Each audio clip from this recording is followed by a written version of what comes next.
শীতকাল পড়লেই আমাদের একটু পিঠে পিঠে মনে হয়।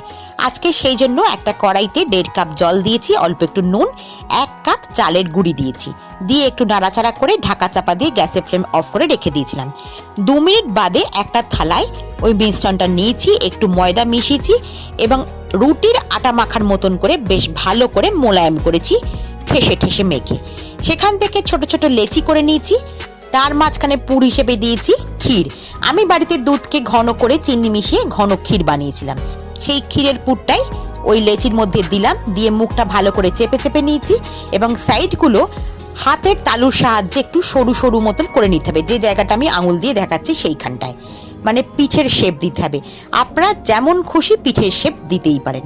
আমরা এখন সকলেই মোমো করতে অভ্যস্ত, মোমোর মতনও কিন্তু পিঠে মুড়তেই পারেন।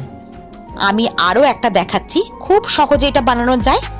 বানাতে শুরু করলে এটা কিন্তু খুব সহজেই হয়ে যাবে।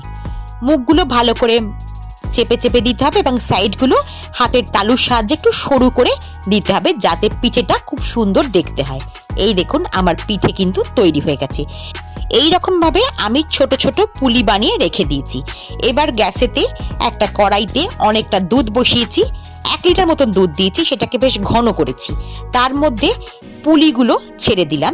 গ্যাসের ফ্লেমকে কিছুটা হাই করে মিডিয়াম করে রান্না করতে হবে। যখন পুলিগুলো দুধের ওপরে ভেসে উঠবে তখন দিয়ে দিতে হবে খেজুরের গুড়।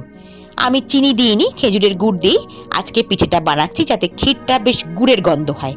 বেশ কিছুক্ষণ ফোটানোর পর ঘন ঘন যখন হয়ে আসবে তখন তৈরি হয়ে যাবে দুধ পুলি বা ক্ষীর পুলি। আমি যে পদ্ধতিতে দুধ পুলি বানালাম, এভাবে বানালে পরের দিন পর্যন্ত কিন্তু নরম তুলতুলে থাকবে।